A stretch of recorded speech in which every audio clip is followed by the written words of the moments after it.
Weather Service in Birmingham has issued a severe thunderstorm warning for central Tuscaloosa County, western Shelby County, northeastern Bibb County, southern Jefferson County, until 7 a.m. Central it's Daylight me Time. again.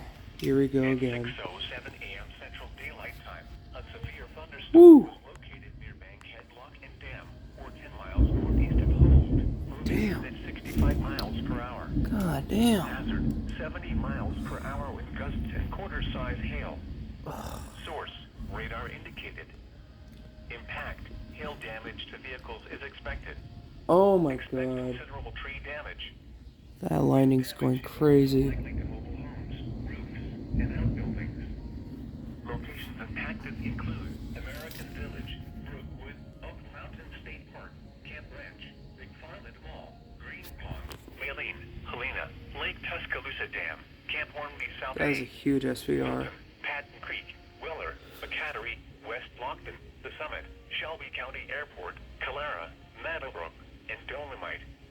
For your protection, move to an interior room on the lowest floor of a building. This is a dangerous situation. Holy The crap. storm is producing widespread wind damage across Tuscaloosa County. Seek shelter now inside a sturdy structure and stay away from windows. Large hail, damaging wind, and continuous cloud-to-ground lightning are occurring with this storm. Move indoors immediately. Oh god. Lightning is one of nature's leading killers. Remember, if you can hear thunder, This is gonna be the you are worst close enough to morning be ever. struck by lightning. Repeating, a severe thunderstorm This is the warning has been worst issued time to until wake up in 7 the a.m. morning. Central Daylight Time for the following counties in Alabama: Bibb, Jefferson, Shelby, and Tuscaloosa. Oh my god.